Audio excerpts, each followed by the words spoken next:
Hello, I am Greg Weinger, your host of the Powerful Introvert podcast, Coaching for Quiet Leaders.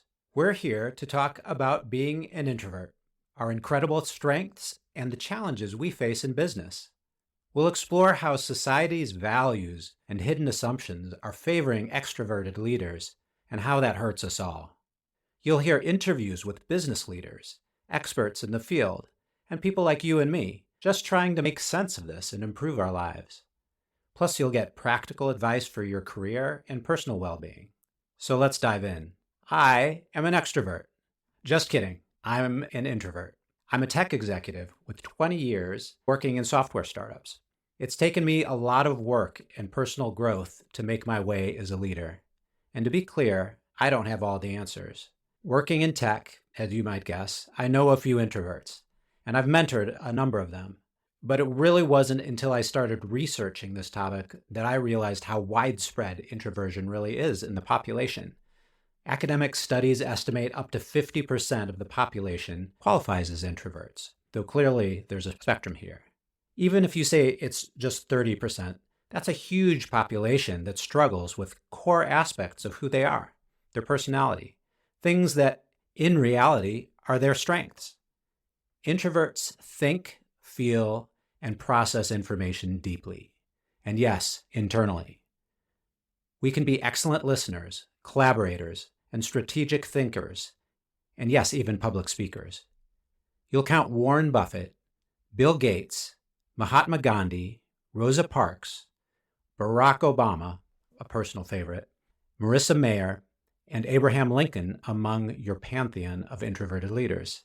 We have massive untapped potential to offer in business, and that's a world-changing opportunity here.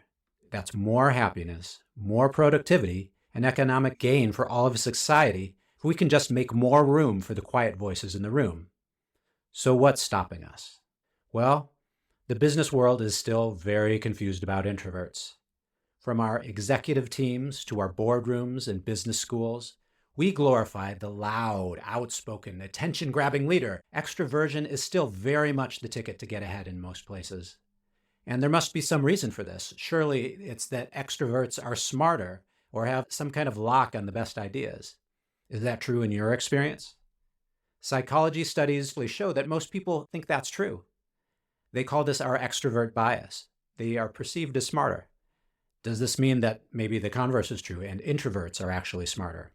Nonsense. Intelligence and the best ideas are evenly distributed across the population, regardless of how outspoken you are about them. So this bias toward extroverted leaders means we're stifling up to half of our best ideas. Can you imagine the wasted economic potential of losing half your best ideas? Can you even measure that in trillions of dollars? And this is just setting aside the cost in human happiness. This is one of the reasons I am so fired up about this. So here is my personal story, and this is why I am doing this now. I'm an introverted leader, and frankly, until recently, I wasn't fully able to admit that to myself. It seemed like a contradiction in terms, and in truth, I've been fighting this part of myself for decades. I had internalized our cultural bias from an early age through family experiences like you might have had, being shamed for being quiet. Things like speak up, stand up straight, I can't hear you, or stop being so shy. And these cues persisted in school. By the time I reached the workforce and tried to advance in my career and even become very attracted to leadership, I saw my introversion as a deep flaw, something to eradicate, which at my age seemed increasingly unlikely. I was a walking mass of contradictions. In many ways, I'm a typical introvert. I love writing, contemplation, meditation, working alone on a problem, sure. But what I've come to value even more as I progress in my career is collaborating with the team, leading teams, mentorship. I even enjoy public speaking. On the flip side, I hate networking. Don't you? I have a fairly short social battery with strangers. It's just a fact. So what the hell is wrong with me? This is when I came across Susan Cain's work, her book Quiet, and her famous TED Talk. Just amazing work. She was the first one to shine a light for me on the quiet power that introverts have, And yes, introverts can be leaders. And I finally realized that what was really flawed was our toxic one-size-fits-all idea of leadership. And once I saw this, I couldn't unsee it. I stopped being ashamed of these core aspects of my personality. Not only are others like me, up to half of us are being stifled by cultural bias. It's serving us worse and worse in this 21st century. The change is coming too fast. We'll need all of us contributing if we hope to survive challenges like climate crisis, the societal upheavals coming with technology change like AI. So some are calling this growing awareness about introversion the quiet revolution. But in my opinion, it's not spreading fast enough. Kane published Quiet in 2013. This information has been around over 10 years, and it wasn't reaching me. It isn't permeating the business culture.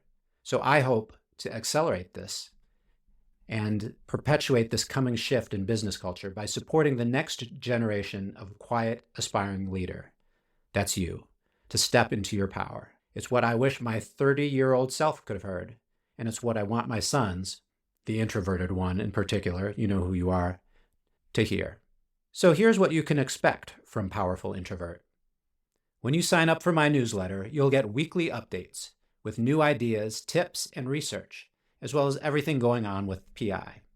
This includes interviews with the leading voices on introversion. That's writers, speakers, psychologists, and academics at the forefront of their field. We'll hear from leadership experts with practical career advice for aspiring leaders. And we'll hear business leaders and industry veterans, the people in the field working to create more inclusive work environments.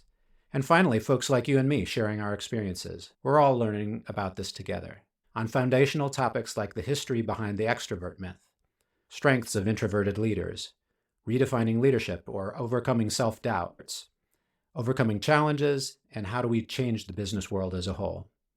I hope all this sounds really intriguing for you. I'm so glad that you're listening here, and please sign up for my newsletter. I will keep you posted as new content appears. Thanks so much for listening. Have a great day.